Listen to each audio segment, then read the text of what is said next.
A TIM é pioneira em áreas rurais e o 4G TIM no campo foi só o começo. Temos a maior rede de internet das coisas do Brasil, com soluções modernas e customizadas, conectando dispositivos e pessoas. A coleta de dados e o monitoramento em tempo real ajudam a trazer mais eficiência e a aumentar a receita do seu negócio. Conheça as possibilidades que a TIM oferece para levar mais tecnologia e conectividade para o seu negócio e faça parte da transformação digital do setor rural.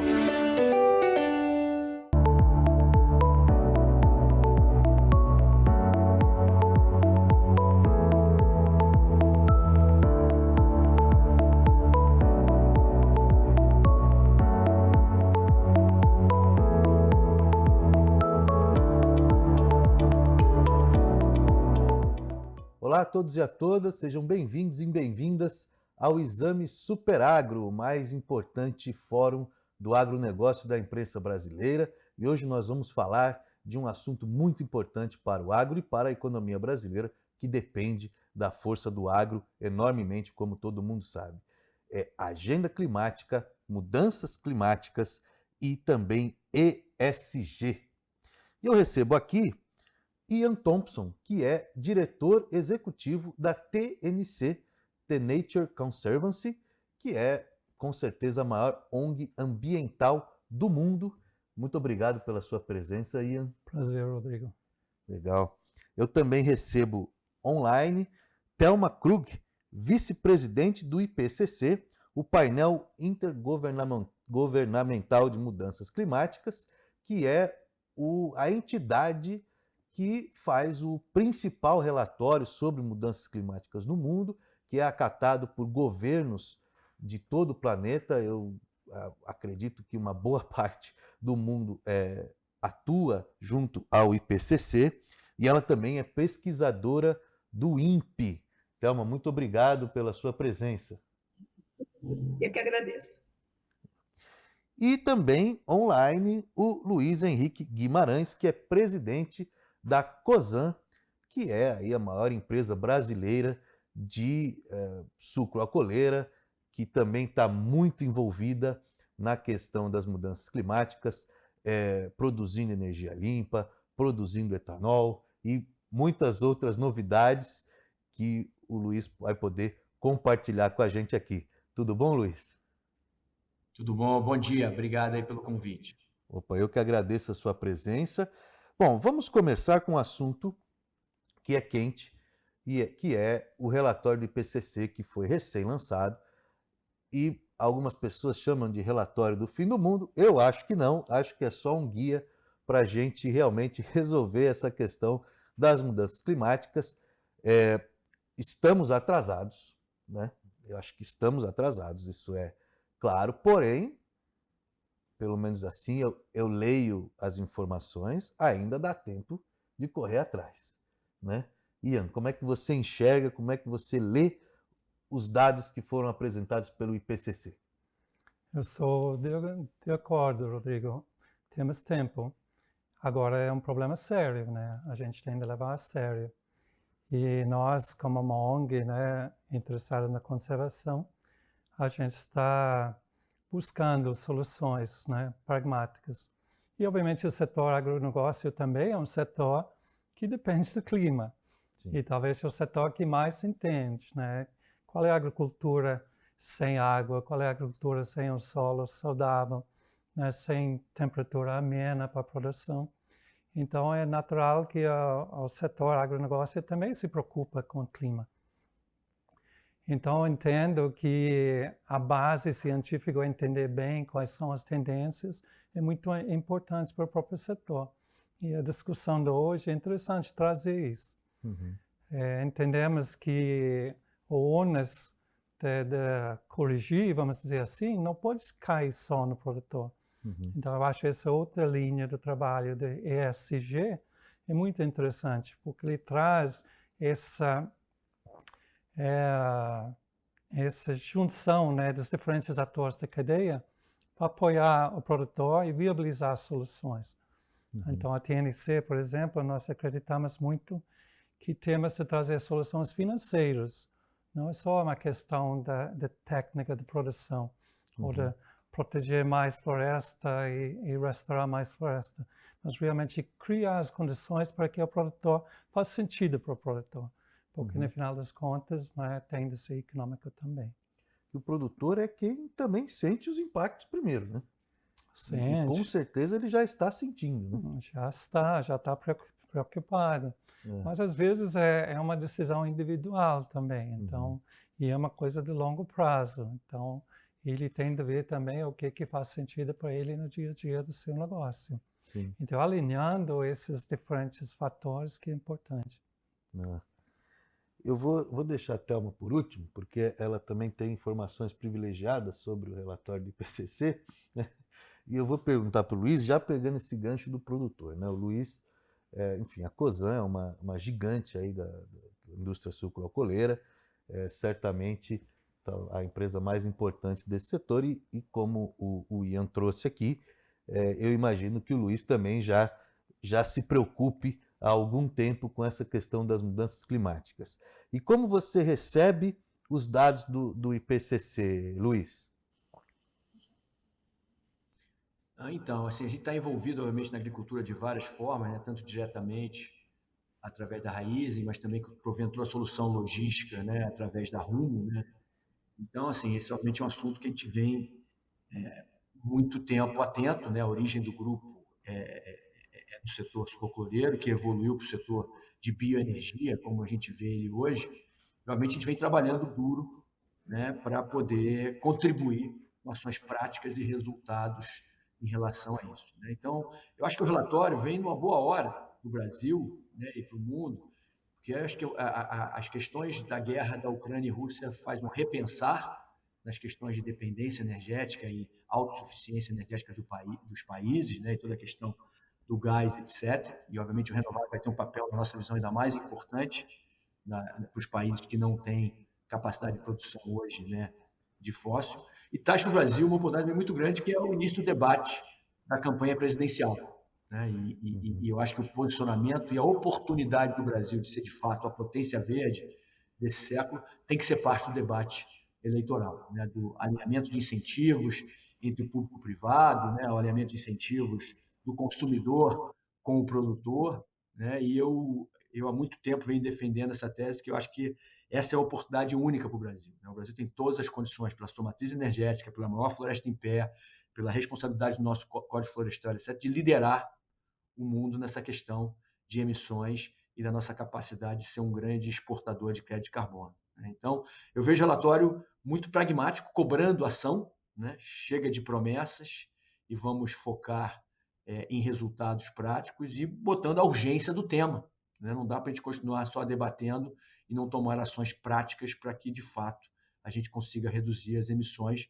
com o crescimento populacional, com o crescimento do progresso do mundo, que sempre vai demandar mais energia. Acho que isso que a gente não pode tirar da cabeça, né? O mundo se desenvolvendo, né? E as populações menos favorecidas dos países em desenvolvimento crescendo, o uso mais intensivo de energia vai crescer, a gente precisa prover soluções que sejam ambientalmente sustentáveis e muito focadas na redução das emissões. E a discussão, acho que vem do relatório também, de captura, né? A gente vai ter que também remover carbono para que a gente, de fato, possa atingir os objetivos estabelecidos, né, nos pactos entre as empresas, governos e a sociedade. No jornalismo fala muito de estar no lugar certo na hora certa, né? E me parece que o Brasil ele está no lugar certo na hora certa. Agora, precisa também tomar as atitudes corretas, né? Ou me parece uma grande oportunidade. O Brasil tem matriz energética limpa. O Brasil tem um agronegócio fortíssimo, né? Tem tecnologia, como você trouxe, Luiz, questão dos bioenergia, né? Nós temos desenvolvimento de tecnologia, né? Então, quer dizer, é pegar essa oportunidade, né? Essa é a oportunidade da geração, né?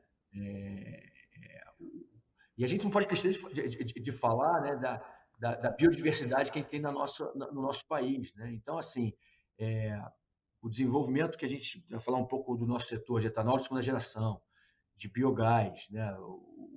Tudo está acontecendo em volta disso, é uma oportunidade enorme, mas eu olho outros setores também em volta, toda a questão de celulose, né? Desenvolvimento de lignina como oportunidade de geração de energia, enfim, a gente tem tudo para liderar. Eu diria o seguinte, se você fosse a Alemanha, ou a França, ou outro país qualquer desenvolvido, você teria inveja do que nós temos aqui. A gente não pode perder a oportunidade. Por isso que eu insisto que isso tem que entrar na discussão do debate presidencial desse ano, né, e toda a questão eleitoral, porque ele é crucial para a transformação do Brasil e tirar milhões de pessoas da pobreza para uma condição muito mais digna de vida, né? A gente não pode perder essa oportunidade. Bom, Thelma, eu gostaria que você detalhasse, né, esse relatório que foi divulgado e realmente respondesse essa pergunta. Dá tempo? E o que nós precisamos fazer para manter ali o aquecimento global em 1,5 graus, que é a meta do Acordo de Paris e que nos garante alguma segurança, né? Enfim, o que nós precisamos fazer? Bom dia a todos.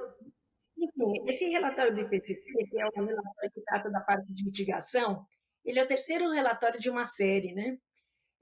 Nós tivemos, inclusive, um que o precedeu logo no mês passado, inclusive que foi aprovado pelo painel. São 195 governos que, por consenso, vamos assim dizer, aprovam o sumário para formuladores de política, linha a linha. Esse relatório levou 2 semanas para ser aprovado, foi uma discussão bastante intensa, mas que de fato traz, nesse relatório, a questão da mitigação, ou seja, o que pode ser feito para a gente se alinhar com as necessidades de estar dentro dos limites que você falou, estabelecidos pelo Acordo de Paris, que seria a gente ter bem menos do que 2 graus Celsius de aumento na temperatura média global, acima dos níveis pré-industriais, e buscando chegar no 1,5. Claro que, quando o relatório de impactos que saiu o mês passado mostra que você tem uma diferença bastante significativa entre os impactos, né, de um aquecimento de 1,5 graus Celsius e 2, e assim vai sucessivamente, não precisa nem ser esse 0,5 grau, ele vai sucessivamente aumentando, não é, os potenciais impactos, tanto para o sistema humano quanto natural. Então, a gente vê, então, que a busca do 1,5 tem que continuar sendo perseguida. Esse relatório levou 5 anos para ser feito, né? Ele exigiu aí uma contribuição da avaliação de 14 mil artigos científicos, né? Então, ele é uma avaliação pelos quase 300 autores que participaram na sua elaboração, em todos os setores, ou seja, basicamente o setor de energia, o setor de agricultura, a parte de uso da terra, processos industriais, infraestrutura, edificações, transporte, enfim, ele faz realmente uma tomada do que poderia ser feito em termos de ações para reduzir as emissões de gases de efeito estufa em todos esses setores. Agora, não é de hoje, né, que o IPCC vem falando de que se a gente estiver buscando realmente limitar o aquecimento a 1,5 graus Celsius, já deveríamos ter começado ações muito rápidas e muito profundas de redução de emissões de gás de efeito estufa. Qual é a situação que a gente tem hoje? Em 2019, nós tivemos um 12% de aumento, não é, com relação a 2010, das emissões de gás de efeito estufa. Isso de uma maneira global, somente as emissões de natureza humana, né, as antrópicas, líquidas, ou seja, considerando emissões e remoções. Com relação a 1990, 54% de aumento. Isso poderia já imediatamente nos indicar que a gente não está numa trilha que nos leve a esse 1,5. Entretanto, o relatório ele ainda continua sendo muito claro que se profundas e rápidas reduções, né, de emissões de gases de efeito estufa ainda seria com muita dificuldade, não está sendo cada vez mais difícil você alcançar esse limite de 1,5 e, quiçá, se as coisas não forem feitas de uma maneira rápida, não poderíamos nem chegar aos 2, seria mais do que isso. Se a gente olhar hoje as contribuições nacionalmente determinadas dos países, né, que submeteram para a Convenção do Clima, a gente está numa trilha. Essa avaliação que o IPCC faz no relatório, ela vai somente até outubro, ela não inclui os compromissos que foram trazidos na Conferência das Partes que aconteceu em novembro do ano passado.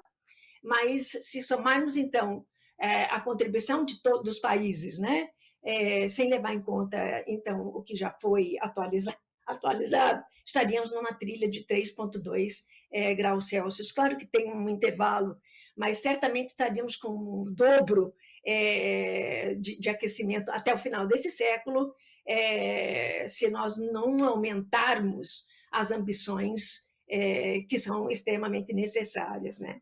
Agora, eu vejo que uma preocupação grande que existe é que, na verdade, você tem uma parte do IPCC que fala das observações, das tendências, e que levaram a esses dados que eu acabei de falar.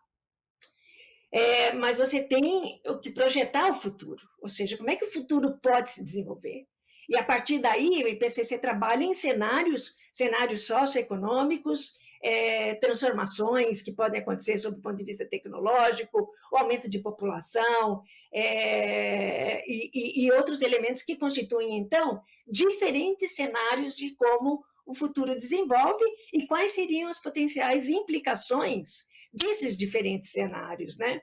Ou seja, você tem aí, então, com esses cenários, trajetórias correspondentes de emissões até o final do século, que nos levariam potencialmente a esse 1,5. Então, se nós trabalharmos em cima do 1,5, todas as trajetórias modeladas de emissões para limitar 1,5 levam a que se tenha que chegar ao zero líquido, né, de emissões de CO2, buscando paralelamente reduzir de maneira ambiciosa as emissões de outros gases não CO2, como é o caso do metano, né, que é um gás que tem, inclusive, apesar de ter um tempo de vida pequeno relativo ao CO2, ele tem um poder de aquecimento maior do que o CO2.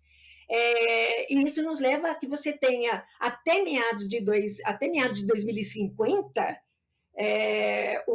um net zero, né, de CO2, de emissões de CO2. Então, a gente pode imaginar quais são as implicações disso, né? Então, o relatório ele é interessante porque ele fala de que, se nós contabilizarmos todas as tecnologias, todas as medidas que poderiam ser tomadas em todos os setores, hoje nós poderíamos reduzir praticamente 50% das emissões de gases de efeito estufa. Isso parece simples, né? Mas não é tão simples assim. Então, você tem, por exemplo, um potencial técnico de que essas coisas sejam implementadas e levando a esse tipo de redução. Mas a gente tem que considerar que você tem as estratégias de mitigação em cada país, em cada região, mas elas encontram barreiras de implementação. E essas barreiras podem ser financeiras, elas podem ser ambientais, elas podem ser técnicas, elas podem ser socioculturais, institucionais. Enfim, você tem um conjunto de barreiras que poderiam, porventura, facilitar ou piorar a implementação dessa sua estratégia de mitigação, né? Então, essa é uma interessante medida. Para o setor de energia, já que a gente estava falando com o Luiz, no setor de energia, para esse net zero, espera-se que se tenha aproximadamente 74% de redução no suprimento e na demanda de energia. Para o net zero, né? Ou seja, para o zero líquido que nós estávamos falando. Depois, uma contribuição aí por parte da agricultura, né? Da agricultura e o uso da terra, e também outras reduções por conta das emissões de não CO2, que também seriam por ordem de 13% cada uma delas. Então, diga. Não, só contextualizando também o IPCC, que é o seguinte, como você falou, são 195 países, né, que são signatários, vamos dizer assim. E o trabalho do IPCC, né, é reunir tudo que é publicado pela academia, ou seja, estudos do mundo inteiro sobre mudanças climáticas e conseguir um consenso a respeito desses dados. Ou seja, esses dados que a Thelma trouxe levaram 5 anos para ser reunidos, são dados que são de vários estudos no mundo inteiro, que o PCC reúne, faz o relatório, e o que é publicado, né, Thelma, é consenso entre esses 195 países, não é? Isso. Quer dizer, não tem dúvida aí. Não pode ter dúvida, e isso foram 2 semanas intensas de negociações, vamos assim dizer, né? Porque, na verdade, todo o relatório, que tem mais ou menos umas 1.500 páginas, é traduzido nesse sumário aprovado, né, pelos governos, tem 63 páginas, ou seja, ele é bastante comprido. E nesta compressão, você pega, às vezes, um pouco da contextualização que está dentro do relatório em si. Então, se busca trazer, por vezes, uma melhor contextualização. Mas quando está aprovado, os governos estão aqui concordando. Estão de acordo com o que foi do IPCC nessas tantas publicações que foram então avaliadas. Né? E eu queria pegar um gancho que a Thelma trouxe, aliás, 2, né? Que um é a questão das NDCs, que são as contribuições dos países, né? O Brasil tem a sua e todos os países signatários do Acordo de Paris fizeram as suas também, e também queria depois trazer a questão da tecnologia. E eu vou começar aqui com o Ian, justamente porque a gente vai ter no final do ano a COP27. Né? E na COP26, que foi em Glasgow, no ano passado, houve uma participação das empresas muito intensa, né? Inclusive do agronegócio. Cosan estava lá, Raízen estava lá, né? E, enfim, inúmeras outras empresas do Brasil. Brasil, inclusive, que teve a maior delegação da COP. E o que a TNC está esperando para essa próxima COP no Egito em relação à participação das empresas e também em relação a essas metas que a Thelma comentou, que precisam crescer, né? Como é que vocês estão enxergando esse processo? Bem, acreditamos que seria importante trazer soluções, né? Cases, né? Casos de sucesso. Então, trabalhamos junto com as empresas justamente para criar esses casos, porque realmente o foco tem de ser na implementação. Uhum. A gente tem de mudar esse padrão, né? O Brasil, concordo com o Luiz, a oportunidade que o Brasil tem, a gente tem que tornar isso real. Então, a gente sabe que tem milhões de hectares de pastagem degradada. Uhum. E a gente fala de um setor agropecuário, né, eficiente e melhor do mundo que né? O Brasil tem isso. Mas a gente tem o desafio de colocar isso na prática. E como criar para aquela pessoa que está lá tomando a decisão, como é que ele muda essa decisão para realmente seguir essas linhas que a gente quer. Aí volta a analisar qual é o problema, né, de fato no chão. Uhum. Então aí entra a questão que mesmo querendo, talvez ele precise acesso ao crédito, acesso ao financiamento, acesso à tecnologia. E, por exemplo, a gente faz trabalhos com o setor privado, como exemplo, temos um projeto com o Syngenta, onde traz tecnologia, né, para usar pastagens degradadas, converter para grãos, como soja, por exemplo, da alta produção. Uhum. E mostra que realmente o problema maior é acesso ao crédito de forma compatível da realidade do produtor. Então, trazendo novas inovações em termos de acesso ao capital, que é necessário para mudar a forma de produção, é que você realmente viabilizar essa mudança. O outro lado é que, se a gente quer que as pessoas mantenham a floresta, a gente tem de valorizar aquela floresta em pé. Sim. Então, eu acho que o outro lado é trazer essas experiências do próprio, muito falado, né, mercado de carbono, mercado de bioeconomia e coisas assim. Então, eu acho que temos de trazer isso. Qual é o papel, como é que os bancos, o setor financeiro vai viabilizar uma bioeconomia de verdade. Então, eu espero que realmente a gente tenha um tempinho, mas eu acho suficiente para priorizar casos de sucesso e como realmente pode executar uma produção diferente, uma economia de baixo carbono de verdade. A TNC, ela tem um histórico de trabalhar junto com o setor privado desde a sua criação, eu acredito. Sim. Né? E quando a gente fala o setor financeiro, como você trouxe, quer dizer, me parece que essa virada já aconteceu, pelo menos em termos de mentalidade, né? Quer dizer, o setor financeiro já entende que as mudanças climáticas são um risco para o investimento, quer dizer, né? Você precisa combater isso. Agora, me parece, aí falando do agronegócio, que é um setor mais conservador, né?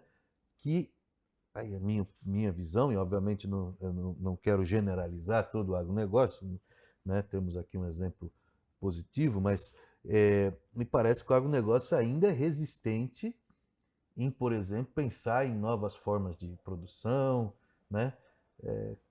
Como é que você enxerga esse momento do agronegócio? Eu acho que tem diferentes agronegócios no Brasil. Sim. Então, tem aquela expansão, né, da agricultura desordenada, que realmente é problemática e tem de ser endereçado. E você tem uma agronegócio querendo produzir e ganhar seu dinheiro. Então, eu acho que tem esses dois. A questão de oferecer tecnologia, oferecer o capital necessário para a transformação vai muito no segundo. Também essa questão de valorizar o ativo, né, da floresta em pé que ele deixa. Sim. Então, no outro lado, você tem de ter programas que enfrentam, vamos dizer assim, a questão da expansão desordenada, até ilegal, e tem de ter programas que controla isso, né? A impunidade que a gente vê atualmente, a gente tem de trabalhar isso de forma séria. Até para o país cumprir seus compromissos, né? Então, assumidos. Luiz, temos aí um cenário que me parece que traz, como a gente falou, oportunidade, mas também traz desafios e principalmente o impacto. E aí eu vejo de duas formas isso. Uma é o impacto das mudanças climáticas, né? Que isso é claro e a gente já vê isso impactando a produção, né? O outro é o impacto da tecnologia, porque aí você tem novas tecnologias e aqui, como o Ian trouxe, você tem formas de produzir e conservar, né? Que é muito importante, mas isso depende de uma adoção dessas inovações, né? Na experiência da Cosan, como é que você lida com essa transformação? Ou seja, no momento que você tem um desafio, que você pode ter sua produção impactada, ao mesmo tempo você precisa investir em tecnologia para superar esse desafio. Quer dizer, me parece um cenário complexo. Como a Cosan lida com isso e o que você diria para outros players do agronegócio, que talvez não sejam tão grandes quanto a Cosan, que também precisam fazer essa transição? Mas tem vários aspectos aí, eu queria pegar algum colocou, né, que tudo começa com gente e relacionado com relações de time interno, fornecedores, parceiros, etc. E aí a gente tem uma experiência muito bacana que eu queria dividir com vocês, que é o nosso programa Elo. Na verdade, a gente, lá em 2011, iniciou a certificação de todos os canaviais próprios da companhia com bom sucro, né, que é um processo super bem elaborado de certificação, né, das nossas práticas para manejo, colheita, etc. E a gente, como tem 50% da nossa cana na raiz em que vem de fornecedores, a gente também queria chegar aos fornecedores, que são mais de 2.000 de diferentes tamanhos, né? Tem pequenos, médios e grandes fornecedores. E o grande desafio aí foi garantir a produção sustentável, né? Então a gente criou níveis, do nível 1 ao nível 4, e você ia passando, através de educação, treinamento, práticas, transferência de tecnologia, a evolução. Claro que a gente encontrou no primeiro momento alguns fornecedores já no nível 3 ou 4, alguns no nível 1 e a grande maioria no nível 2. Né? E foi todo um trabalho dos times da companhia e dos seus fornecedores para elevar esse nível. E hoje é um programa que trouxe, né, um grau de produtividade, estabilidade, qualidade, né, para os fornecedores muito importante. Então, eu acho que o que a gente observou na prática, e eu acho que o Ian colocou muito bem isso, é o investimento necessário para educação, treinamento, conscientização. As pessoas querem fazer. Né? Tirando um pequeno percentual de pessoas que são, de fato, que fazem as coisas mal feitas e que são, vou chamar assim, degradadores por natureza, o resto da turma quer fazer bem feito, mas nem todos têm o acesso que uma empresa maior pode fazer. Então, acho que é responsabilidade da cadeia de suprimentos, né, e de empresas que têm uma liderança nesse setor de transferir tecnologia, trabalhar junto e levar esse nível. A gente está muito feliz, trabalhamos esse assunto com 2 ONGs também, a Imaflora e a Solidariedade, né, sempre envolvidos no processo e ajudaram bastante a gente com know-how e pontos importantes. Então, funciona. E a gente tem nesses 2.000 fornecedores gente de todo tamanho, né? Gente muito pequena e gente com um tamanho bastante grande. Né? Então, acho que esse é o primeiro ponto, gente. O segundo ponto de vista de tecnologia, eu acho que você tem que ter um ambiente aberto. Né? Você não pode ter a ilusão que você vai resolver todos os seus problemas, todo o desenvolvimento dentro de casa. Então, você tem que estar aberto para academia, para startups. Tem muita coisa acontecendo no mundo agro, no Brasil e fora do Brasil, né? E seus desenvolvimentos. E aí, também tem que ter persistência, consistência e paciência. Né? Quer dizer, a gente demorou alguns anos para desenvolver e aperfeiçoar nossa tecnologia de etanol de segunda geração, né? Que agora nós estamos multiplicando e construindo novas plantas com maior escala, mais eficiência, etc, etc. Né? Então, foi um processo que começou há 6, 7, 8 anos atrás e que foi sendo aperfeiçoado e que hoje está dando seus frutos. Então, é a combinação, né, de gente, acesso à tecnologia e abertura para trazer isso interno, externo e principalmente da academia e de startups, e um programa consciente, consistente, persistente e com paciência de investimento, porque as coisas transformacionais demoram um tempo para acontecer. Né? A agricultura e a integração com tecnologia não são coisas que você transforma do dia para a noite. Então, acho que essa tem sido para a gente a receita e o que tem feito a gente se desenvolver e garantir que nós estamos sempre puxando, né, e elevando essa barra para tentar trazer produtos mais competitivos, com menor pegada de carbono e com mercados potenciais bastante relevantes no Brasil e fora do Brasil. Nesse exemplo da Raiz,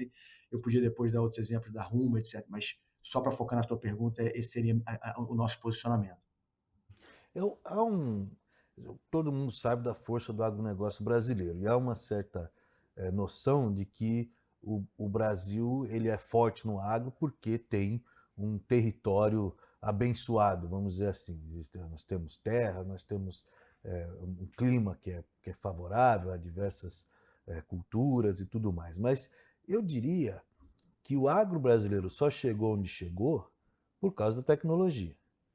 Porque não é de hoje que o agro brasileiro se desenvolve, né? Então, assim, essa transformação, quer dizer, essa adoção da tecnologia não é estranha para o agro, né, Luiz? Não, não é. Isso é uma coisa que vem de longa data, né? E aperfeiçoamento de sementes, né? De variedades para ir para o cerrado, para certas pragas, né? Então, esse é um assunto, se você olhar as curvas de produtividade da soja, do milho, etc., são incríveis, né? E muito atrelado à tecnologia em vários pontos. A tecnologia de implementos agrícolas, tecnologia de sementes, práticas de cultivo, fertilização do solo, etc., etc., né? E outras culturas estão vindo atrás e tentando se desenvolver, né? A cana, por exemplo, é uma cultura mais complexa do ponto de vista da estrutura da planta, que ainda tem, na nossa visão, um grande potencial de tecnologia para desenvolvimento. A gente tem aí o CTC, né, que é o Centro de Tecnologia Canavieiro, onde várias empresas participam. A gente vem trabalhando uma série de variedades, né? Já existe uma história de sucesso, mas que ainda pode ser muito maior.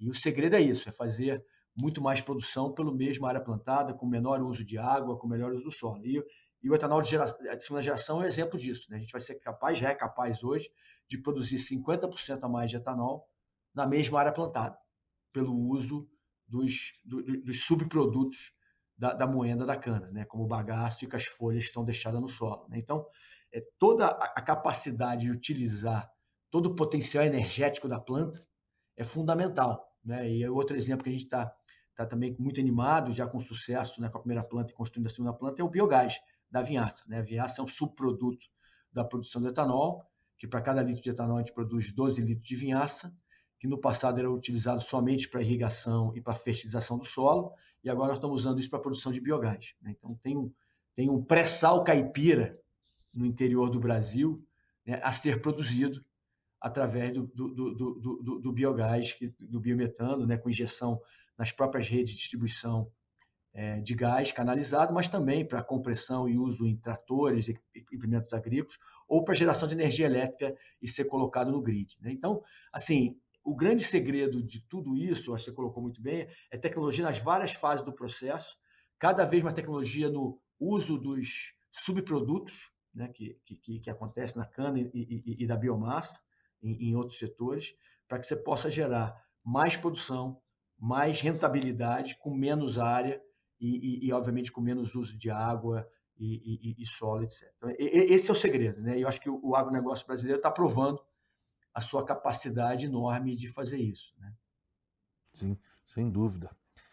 Thelma, voltando a falar da COP27, eu queria trazer um assunto que são as metas que o Brasil colocou. Você já trouxe a questão do metano, e, aliás, foi surpreendente na COP passada, o Brasil entrou, né, nessa meta do metano, e o Brasil tem um problema de emissão de metanos por causa da pecuária, né? Os bois, o Brasil tem mais boi do que gente, né?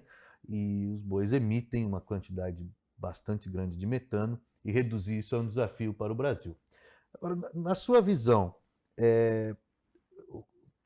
as metas brasileiras estão no lugar certo? Como é que o Brasil vai fazer para atingir essas metas? Como é que você enxerga o que foi acordado lá na COP26? Obrigada pela pergunta. Quer dizer, na verdade, agora eu tiro meu chapéu de PCC e faço meu chapéu de pesquisadora. Enfim, o IPCC ele não entra dentro dos detalhes de políticas dos países, né? Então, respondendo a sua pergunta efetivamente, o Brasil, em 2020, ele submeteu o que eu chamo de atualização. O Brasil chama de nova, mas eu chamo de atualização do que seria a sua NDC em 2015. E, infelizmente, nessa atualização, ele mudou a referência que ele usa, que são as emissões de 2005, como base para avaliar as reduções obtidas em 2025 e 2030, que estariam aí sendo colocados como 37% de redução em 25 e 43% em 2030. Então, essa foi algo que não ficou bom, vamos assim dizer, para o Brasil, que manteve essas mesmas percentagens, mas mudando o ano de referência ou as emissões do ano de referência. Isso vem sido corrigido ao longo do tempo. O Brasil identificou também na COP26 que estaria trazendo o net zero 10 anos antes, que seria em 2060. Mas eu acho que a grande questão que fica no ar e que não é clara também dentro da NDC brasileira é como o Brasil vai chegar nesses índices. E, na minha visão, eu acredito que o Brasil deve estar contando muito também com a questão de créditos de carbono, né? Ou seja, está olhando o mercado também como uma forma de conseguir fazer a implementação de suas reduções, né? Eu, particularmente, eu acho que o Brasil tem um potencial tão grande, né? Seguindo o Luiz, o potencial que o nosso agronegócio tem é enorme, tem enormes oportunidades. E eu vejo essas oportunidades também no sentido de que, naquela relação que eu coloquei de ter que se zerar as emissões de CO2 até 2050 para um limite de 1,5, se fala muito também de você remover o CO2 da atmosfera para aqueles setores que não conseguirem zerar, a gente chama do CO2 residual. E para isso você poderia ter, por exemplo, uma bioenergia com ou sem captura e armazenamento de CO2, como uma forma de você aumentar essa remoção de CO2, né, através das plantas, etc., ou através do CCS, né, dessa captura e armazenamento. E isso poderia ter um potencial enorme para o Brasil de contribuir para essas emissões chamadas emissões negativas, né, ou seja, que contrabalançariam as emissões residuais. Isso também é pensado através de reflorestamentos em larga escala, através de sequestro no solo de CO2 e outros gases de efeito estufa, enfim. Mas a bioenergia e o reflorestamento são, dentro dessas trajetórias que o IPCC modelou, as que mais foram utilizadas, né? Como formas de você remover o CO2 da atmosfera. Agora, voltando, se só me permite fazer uma questão, apesar de eu ver essas enormes oportunidades, eu acho que o relatório do IPCC de impactos e adaptação trouxe mensagens um pouco preocupantes também para o nosso setor de agrobusiness, né? Principalmente para a região centro-oeste, o grande produtor de agrobusiness brasileiro, porque ele mostra que já está sofrendo, e essa questão já foi colocada, né, pelo nosso entrevistador, que o Brasil já está sofrendo os impactos da mudança do clima na produção agrícola. Com o aumento esperado, né, do aquecimento, e isso com implicações no aumento de temperatura, modificações em padrões de precipitação, a questão dos eventos extremos, né, de seca, que pode acarretar também um problema de impacto na questão de disponibilidade de água para irrigação. Enfim, o IPCC nota naquele relatório que essa região estaria com um potencial impacto, né, por conta desse aumento de aquecimento, que não precisa ser muito grande. Eu só faço notar que esses aumentos da temperatura estão acontecendo muito rápido. Então, aquela conversa que se tem, não, mas isso já aconteceu no passado, já tivemos aquecimento, já tivemos mudanças, né?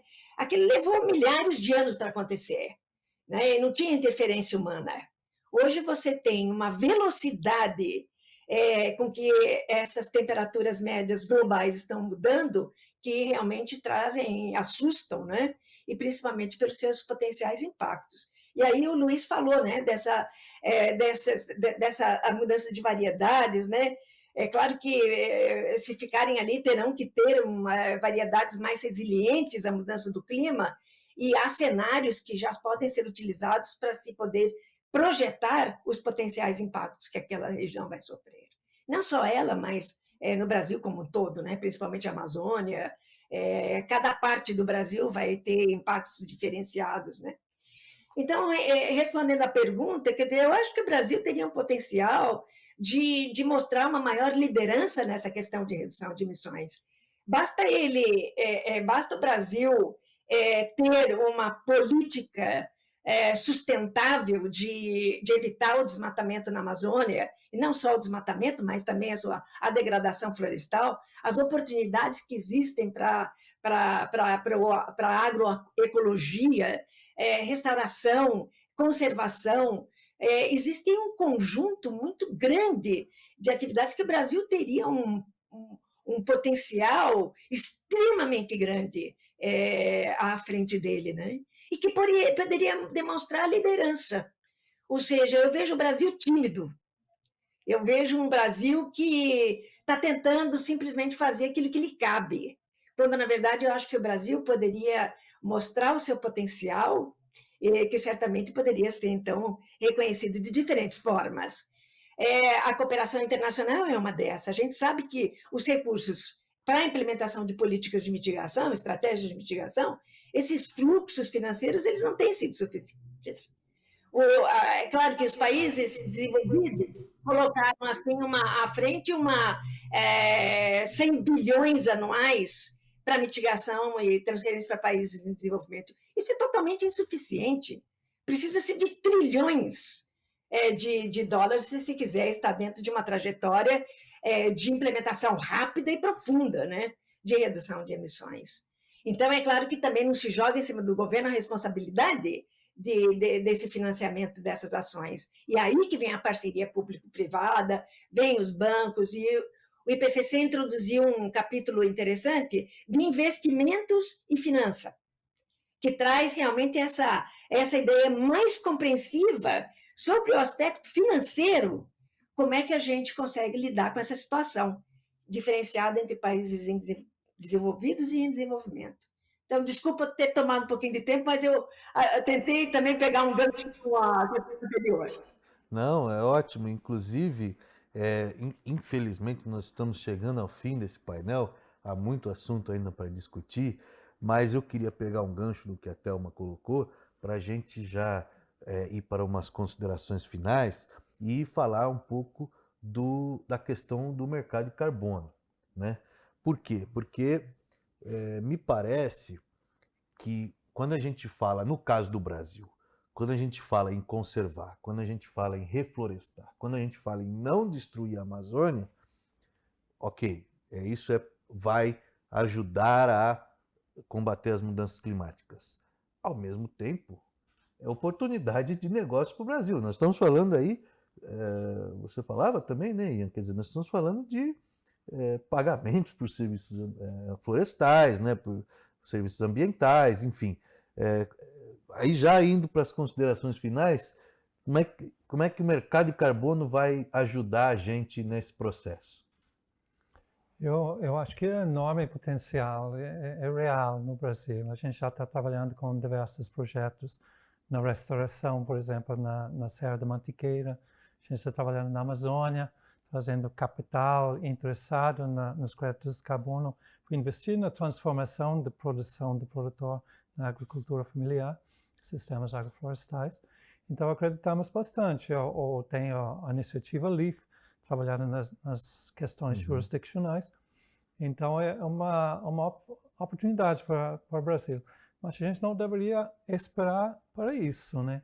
Eu acho que a gente tem de fazer tudo essa próprio interesse, né, em resolver isso e a própria produtividade, né, do sistema, cuidar dos nossos solos, ter mais material orgânico nos nossos solos para a própria produção. Então, eu acho que o perigo nessas coisas é esperar por isso. Eu acho que a gente tem de focar na urgência do problema e realmente olhar esse relatório e entender que precisamos agir. Liderança, né? Que é o que a Thelma trazia, é o que a Cosan também busca. E, Luiz, a sua visão de como o mercado de carbono vai nos ajudar? Então, assim, eu acho que a Thelma tocou num tema importante da nossa enorme oportunidade, e a gente já tem coisas boas acontecendo no Brasil. Esse é outro desafio que a gente tem, né? Como é que a gente propaga as coisas boas que a gente já faz aqui. E um dos exemplos é o RenovaBio, né? A gente tem hoje um mercado de carbono funcionando há 3 anos no Brasil, né? Estamos entrando agora no 3º ano, onde todo dia tem transação entre vendedores de crédito de carbono, os famosos CBIOS, e compradores que têm a obrigação do mandato estabelecido crescente ano a ano, né? Que, na verdade, existe uma meta de venda de produtos fósseis que você tem que offsetar ela com certificados, e o percentual de cobertura dessa venda vai crescendo ao longo do tempo, né? Então, esse mercado funciona, tem liquidez diária, tem vários players trabalhando. Outro ponto importante é que o mercado financeiro brasileiro, que é sempre um mercado bastante sofisticado comparado com todo mundo, já tem hoje a oferta de bonds verdes, né? O financiamentos verdes. A Rumo, nossa companhia de logística, já fez essa primeira operação, onde já se comprometeu em redução das suas emissões com menor uso do diesel e, portanto, menos emissões de CO2 na sua rota, né, de Rondonópolis e Santos, e com isso o custo do financiamento, uma vez atingida essa meta, seria reduzido, né? Então, assim, existem ótimos exemplos, eu acho que tem clareza da direção, eu acho que o ponto muito importante que o Ian colocou é vamos fazer, né? Não vamos esperar estar tudo pronto, perfeito, funcionando, vamos com pequenos passos, né? Então tem o mercado de crédito de carbono para etanol e biodiesel. Vamos expandir isso para outros produtos que de fato possam impactar de maneira positiva na redução de emissões. E vamos construindo bastante. Então, enorme potencial no Brasil e como um grande exportador, na minha visão, de crédito de carbono. As maiores nações do mundo e várias empresas que operam fora do Brasil vão precisar de crédito de carbono para offsetar suas operações, que podem vir, uma grande parte delas, do Brasil, né? Então, nós somos competitivos, né? Hoje, um crédito de carbono do CBIO, por exemplo, está saindo em torno de $20, 20 e poucos dólares. A gente sabe que fora do Brasil, na Europa, são comercializados acima de 50 euros, né? Então, a gente também tem competitividade nesse setor e somos capazes de produzir não só para nosso uso interno, mas também para fazer offset de outros países, outras empresas, né? Acho que vocês têm visto aí, companhias aéreas, quando você compra o teu ticket, te oferece a oportunidade de fazer um offset daquela sua viagem com crédito de carbono. Nós temos que ser parte, né? O Brasil tem que ser um dos maiores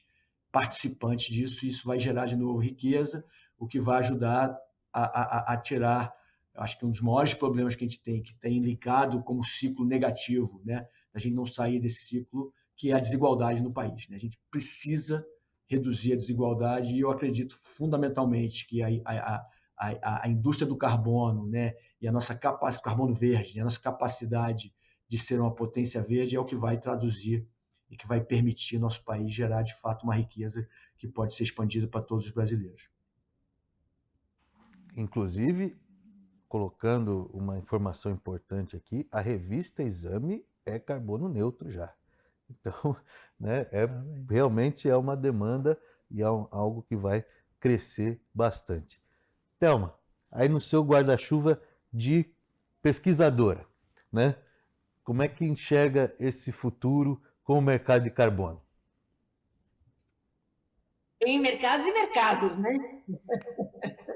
Então, você tem os mercados voluntários, você tem o mercado formal, debaixo da Convenção do Clima, né? Inclusive, na COP26, tivemos aí a finalização do artigo 6, né?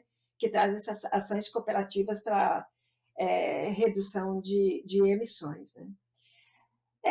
Eu sempre vejo que os mercados mais formais, como os mercados sob a Convenção do Clima, sobre a UNFCCC, são sempre mais complicados, mas eles têm mais credibilidade, né? Porque eles trazem uma certa regulamentação, vamos assim dizer, traz procedimentos claros para essas, principalmente no 6.4, regras, procedimentos, orientações muito claras de como você faz a contabilização, né, do carbono, e como é que você evita que você possa ter uma dupla contagem, né, ou seja, contabilizando a redução de emissões no seu país, ao mesmo tempo transferindo essa redução para outros países que contabilizarão também essas reduções no seu próprio país comprador, né? Então, eu particularmente, hoje eu não tenho muita fé vamos assim dizer, no mercado mais formal, porque vai levar algum tempo para os países poderem fazer uma implementação de todos os requisitos que dão a credibilidade de que você tem uma contabilidade de carbono bastante séria, né? Por outro lado, a minha última preocupação, para não me delongar muito, é o fato de que, se eu considerar esse relatório, e se a gente considerar que a gente tem que fazer reduções profundas de emissões, quando você está fazendo uma transferência de uma redução para um outro país compensar as suas emissões, na verdade, você está zerando essa conta. Você não está contribuindo para aumentar a sua contribuição. Ela fica no jogo zero. Você reduz, mas transfere essa redução para um outro país que vai compensar um aumento que ele tem de suas emissões. Então, esse mercado de offset, ele é um pouquinho preocupante, né? Mais preocupante ainda, na minha visão, quando ele envolve o setor florestal, né, por conta de uma série de requisitos, não é? Como, por exemplo, a questão da permanência do estoque de carbono, entre outros, que não tornariam muito crível a quantidade de carbono que foi transferida para o outro país para ele offset as suas emissões. Então, essas seriam as minhas duas considerações. Eu acho o mercado de carbono importante, né, principalmente para outros setores fora o florestal, mas acho que dentro do mercado formal, debaixo da convenção, não será uma implementação fácil. Bom, infelizmente, chegamos ao fim do nosso tempo aqui. queria agradecer muito ao Ian, ao Luiz e à Thelma. Foi um debate de altíssimo nível e a conclusão que eu chego é que sim, temos um problema sério, é uma crise climática, uma emergência climática, porém temos soluções também. Agora a questão de implementá-las. Agradeço a audiência e continue aqui no Super Agro. O próximo painel será sobre mulheres no agro, com a Fabi Stefano, nossa editora aqui da Exame. Então, fique por aqui e até a próxima.